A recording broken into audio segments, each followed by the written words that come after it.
en studio avant de retrouver le plateau débat. Nous allons découvrir ensemble ce que nous réserve la météo pour le compte de ce vendredi. Et justement, le temps a été variable ces 24 heures écoulées et le temps qui régnera ce vendredi sur l'ensemble du territoire national sera plus ou moins ensoleillé sous un ciel modérément nuageux à passagèrement très nuageux par endroits l'après-midi, mais avec une possibilité d'éclatement de foyers orageux isolés accompagnés d'averses de pluie au centre du Bénin et aussi au nord du pays, toujours cet après-midi ou en soirée. De la nuit d'hier à cette matinée, le temps annoncé était effectivement nuageux à très nuageux, voire couvert avec un risque d'orage et de pluie dans maintes localités du sud et du nord. Les températures maximales prévues pour la journée varieront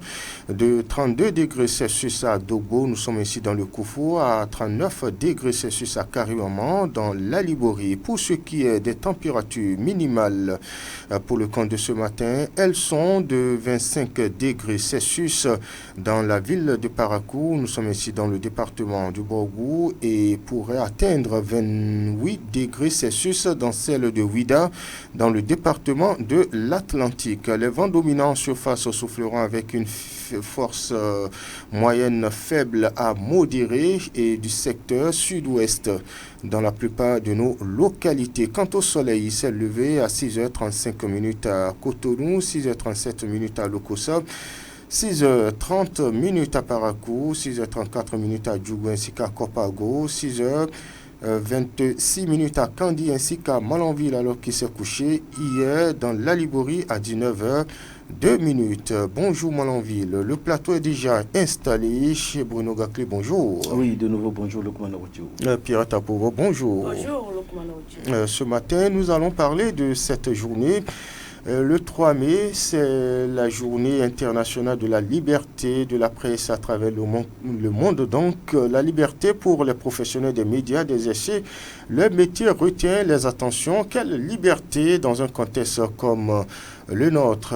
Bruno Gakli, en filigrane, comment se porte selon vous le métier du journalisme à travers le monde et principalement au Bénin? De façon générale, on peut déjà dire que d'une part, la presse béninoise est un peu libre, d'autre part, je vais dire, la presse est clouée par son bec. Alors, je dis quoi en disant que la presse béninoise est libre? Aujourd'hui, vous avez l'opportunité d'aller enquêter sur des sujets et d'écrire, de publier. Ainsi vient désormais le code de numérique qui bloque, qui ne permet pas aux journalistes d'aller en avant ou d'aller plus loin dans leur métier. Alors, le code numérique qui a ses insuffisances, on a tendance à croire que le législateur voulait comparer le code pénal et en même temps le code du numérique. Aujourd'hui, ou hier, on a vu combien de fois les journalistes étaient traqués, tout ça là, où les journalistes, ils enquêtent sur des sujets qui portent atteinte, qui touchent l'intérêt des politiques. Donc, ils ont vu juste de se voir pour légiférer sur certaines lois, pour bloquer, pour empêcher le journaliste d'aller loin dans son travail. Bon, est-ce qu'on est libre? Est-ce que véritablement le code sur le numérique empêche le journaliste d'investiguer? Le code, d'une part, l'empêche d'investiguer. Bon, si on va prendre la catégorie audiovisuelle où vous êtes obligé d'amener une caméra pour prendre les images, c'est les images qui témoignent de votre travail sur le terrain. Mais du coup, aujourd'hui, on vous dit de demander la permission avant de prendre des images, tout ça là. Bon, est-ce qu'on est libre?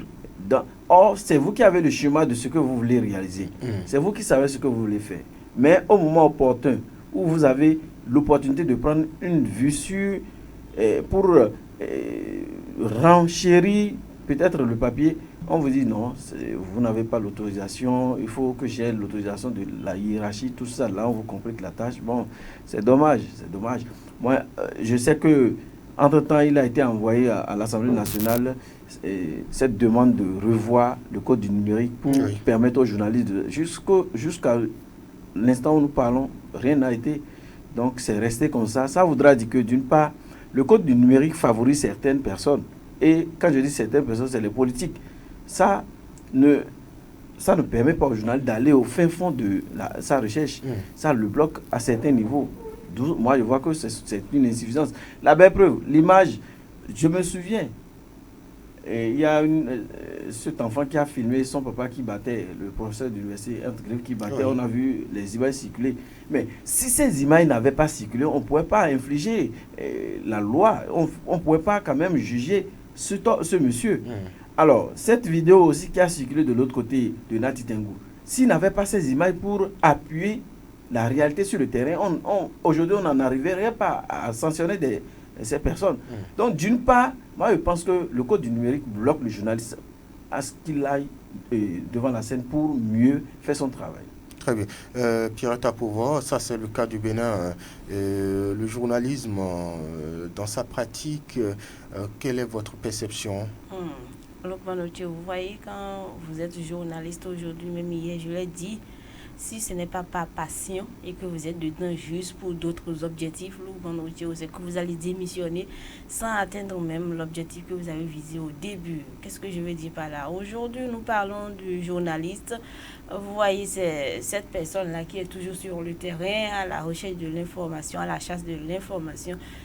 Je prends le contexte de la commune de Malanville, vous êtes là, l'information est là, mais on refuse de vous donner ce que vous voulez sur le terrain. On dit non, j'ai besoin de l'autorisation de telle personne, j'ai besoin de l'autorisation de telle personne. Dans un passé récent, il n'y avait pas ça. Vous allez sur le terrain, quelle que soit la personne que vous trouvez, une fois que la personne est une personne ressource qui peut vous répondre, on vous donne l'information tant qu'on ne cache rien. Mais aujourd'hui, à l'aide de la rupture, j'ai besoin de l'autorisation de tel, j'ai besoin de l'autorisation de tel. C'est difficile pour le journaliste d'obtenir ce qu'il veut sur le terrain. Ça, c'est l'autre chose. Ne revient-il peut-être pas aux journalistes de développer d'autres stratégies pour obtenir les informations dont il a besoin? Parce que forcément, la société qui veut interroger, sans doute, répond à une certaine hiérarchie, à une certaine hiérarchisation de responsabilités et aussi d'une organisation à l'interne. Vous voyez, ce que vous venez de dire, c'est vrai. Mais dans certains cas, quand la personne vous refuse de parler, vous vous rabattez sur sa hiérarchie. L'hiérarchie aussi vous dit, je ne parlerai pas. Mais dans ce contexte, vous n'avez rien à faire. Alors que vous ne pouvez même pas l'enregistrer à son insu. Vous avez le droit de lui demander son autorisation.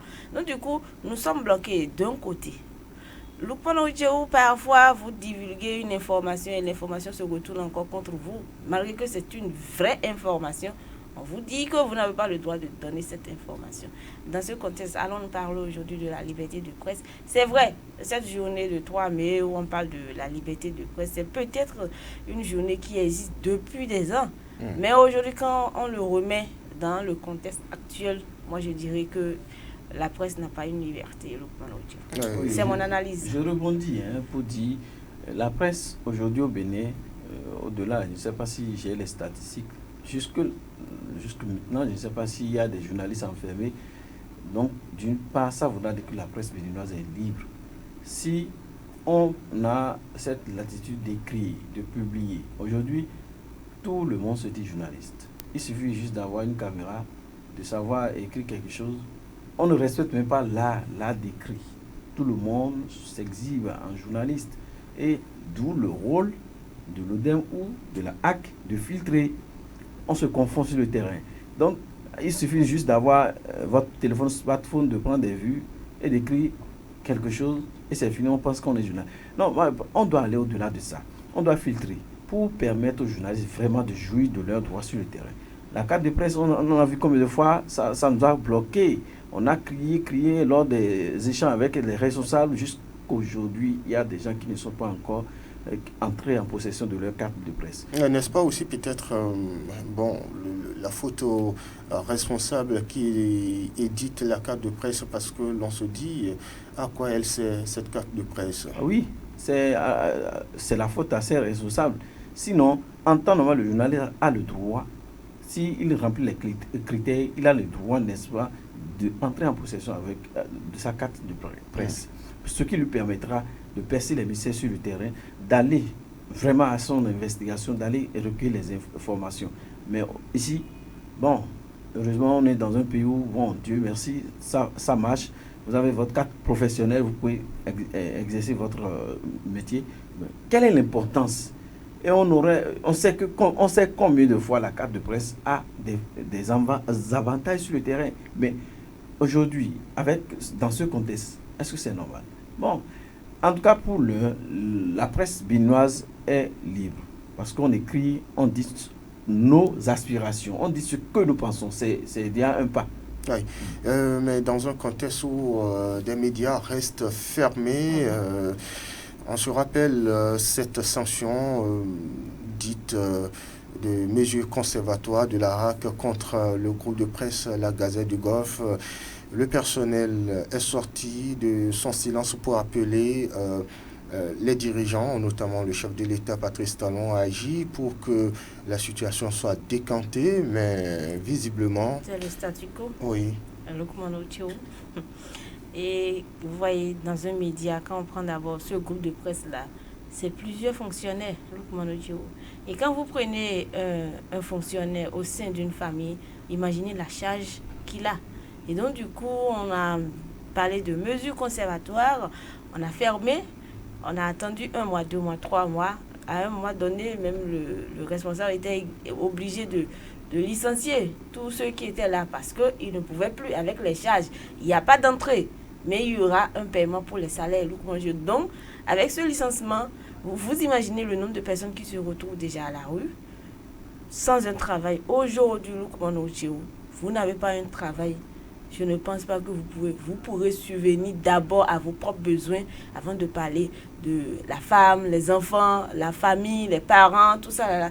C'est vraiment de grandes charges. Mais aujourd'hui, le média est fermé, ces gens-là se retrouvent sans travail. On ne sait même pas, peut-être que d'autres ont eu la chance de se rabattre dans d'autres médias, mais d'autres sont toujours là en attente. Alors qu'on dit que nous sommes dans un contexte de liberté de presse, oui, c'est une information en son temps. On aurait appris, moi je n'étais pas là, mais on a appris au moins que c'est juste une information qu'on a passée, ça a coûté et tout un ceci. Commentaire, donc, oui. Oui, vous voyez, non, un commentaire. On a juste commenté, on a donné son opinion de la chose. Et on a sanctionné le média. Plusieurs personnes se sont retrouvées jusqu'à aujourd'hui. On n'en parle même plus. C'est comme si c'est fini, c'est oublié. Ces gens-là, ces agents-là ont commis quel péché pour se retrouver dans cet état de chômage? Parce que oui, c'est un chômage. Vous avez déjà un travail, vous exercez, et d'un seul coup, vous perdez votre travail. C'est que vous vous retrouvez au chômage. Comment va... Aujourd'hui, nous parlons de la cherté de la vie. L'essence, c'est un problème. Le maïs, c'est un problème. Même pour débourser de l'argent pour manger, c'est encore un problème. Je me demande comment ils sont en train de vivre de l'autre côté. Ah oui. D'habitude, on a tendance à accuser peut-être les autorités quand il s'agit de faire l'état des lieux de la liberté de la presse. Bruno Gakli, le journaliste lui-même ne doit pas s'auto-censurer. Non, est-ce que le journaliste a besoin de s'auto-censurer? Si déjà le journaliste connaît ses prérogatives, déjà connaît ses droits, ce qu'il doit faire, je pense ma foi qu'il joue pleinement son rôle. Le rôle en avant-garde les porteurs de voix. Parce que la population, c'est les sans-voix. Nous sommes les porteurs de voix, les sensibilisateurs. Et du coup, là, c'est là que revient un rôle important. On parle de quatrième pouvoir. Est-ce qu'on a vraiment ce pouvoir-là? Quatrième pouvoir où vous avez justement envie d'une information, on vous cache l'information. On ne veut pas vous donner l'information pour que vous servez cette information à la population à la base. Or, l'essentiel ici, nous sommes très souvent là, les yeux sont rivés sur nous. Les populations nous guettent. Est-ce qu'ils seront favorables, perméables par rapport à telle chose qu'on a évoquée? Eux, ils ne veulent rien que le résultat. Le résultat ici, c'est quoi? c'est à nous de leur apporter le résultat. Ils sont là, sans voix. Ils savent que, quoi qu'on dise, si le journaliste vraiment joue son rôle, il est impartial dans certaines situations, c'est qu'ils auront gain de cause. La belle preuve, il y a des situations où la population juste veut l'entendre si les journalistes en ont parlé, si ça a été décrypté.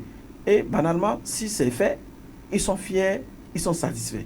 Mais malheureusement, c'est ce qu'on constate. Je pense que au-delà de toutes les considérations, on doit mieux réfléchir, mieux repartir sur un nouveau départ, quoi.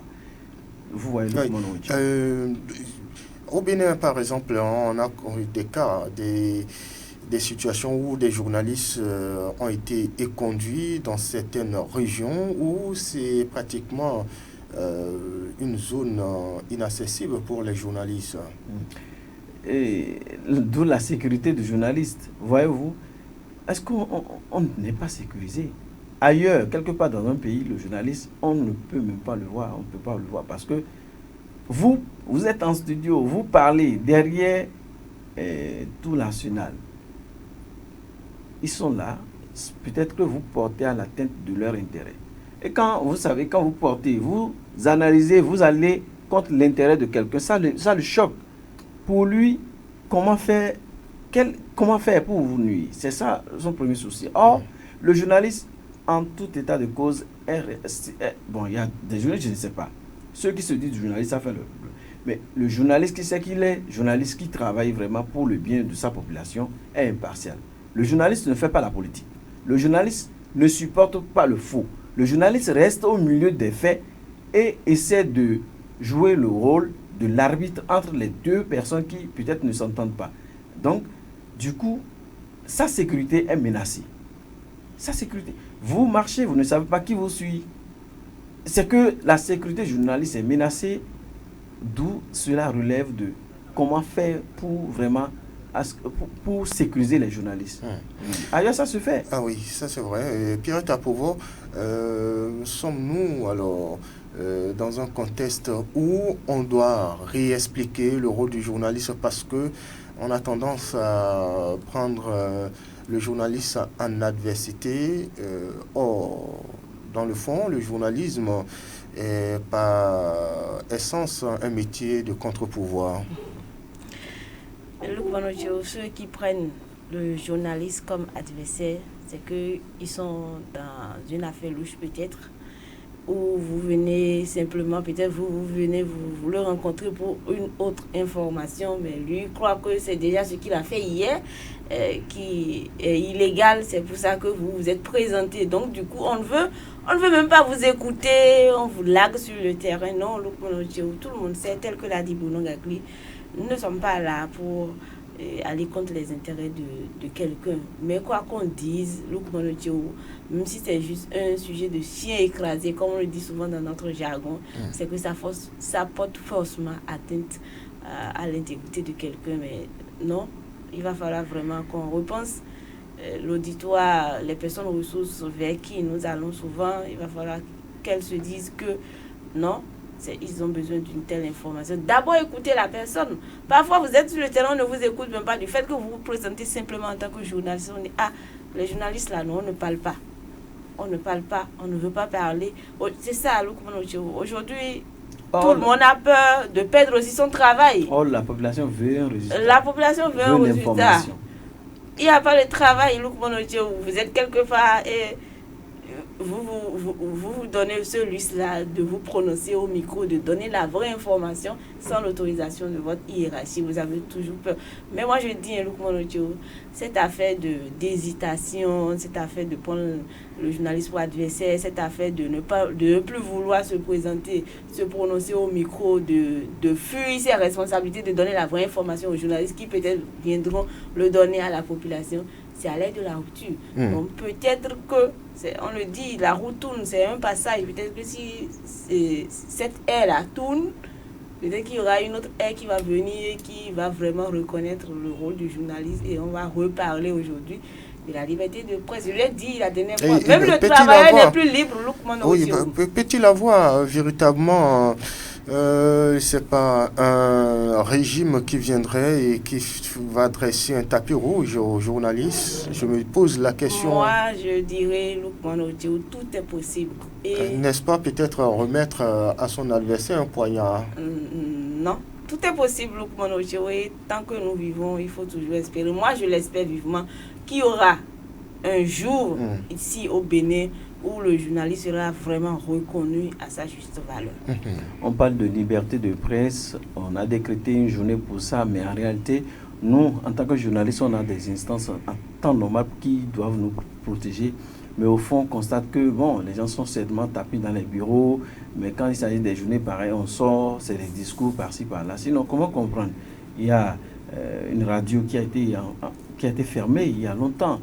On a parlé de venir signer la convention, on veut juste le responsable pour la signature, le responsable délègue prérogative à un responsable de signer, on dit non, et les choses sont restées comme ça, les gens sont à la maison, désormais on parle de golf, de l'institution, le golf, la radio, la télévision, je ne sais pas si c'est... Donc les gens sont à la maison, vous voyez, ils jouent quel rôle? Quand on parle de liberté de presse, il va falloir que nos responsables, que ce soit la RAC, l'ODEM, le PMB, puissent s'asseoir pour vraiment parler, pour échanger, pour se regarder dans les yeux. Parce que moi, je ne sais pas, en quoi on est protégé? En quoi? Quand le journaliste enfreint aux règles, c'est qu'il n'a pas de merci, n'a pas de sensibilisation, du coup, c'est des mesures qu'on prend sur l'organe. Moi, je ne sais pas. Il faut que nos responsables jouent leur rôle. Il faut qu'ils jouent leur rôle. Que ça ne soit pas à la des campagnes pour siéger à la HAC, cours par-ci, par-là. Non.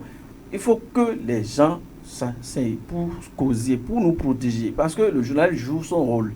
Le rôle qu'il joue vraiment est immense au-delà de ces réalités. Très rapidement, oui, cette année, oui. J'espère que pour cette journée, les hommes des médias n'ont pas décidé d'aller faire une marche.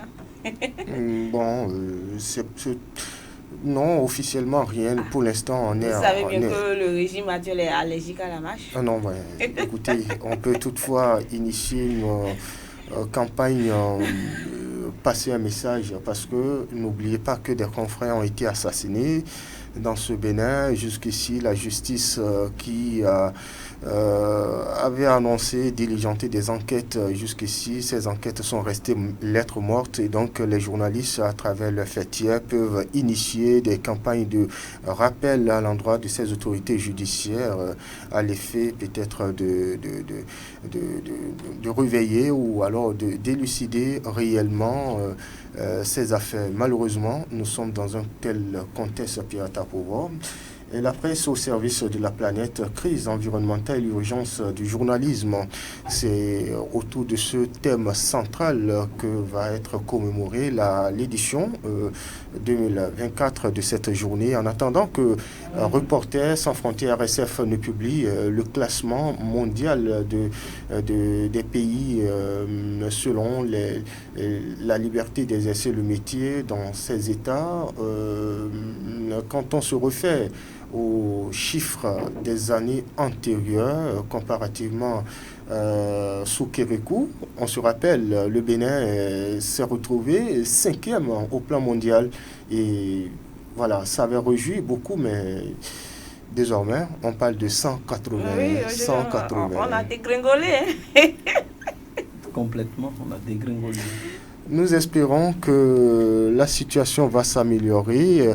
Et aussi, il ne s'agit pas seulement des dirigeants qui soient fautifs. Il y a aussi des institutions, il y a aussi des journalistes, tout comme aussi au plan local. Par exemple, l'accès à l'information, ça devient compliqué, où les journalistes font des acrobaties pour avoir de l'information. C'est aussi en quelque sorte une brimade des libertés d'expression ou des libertés de la presse. On va découvrir ensemble ce que nous réserve les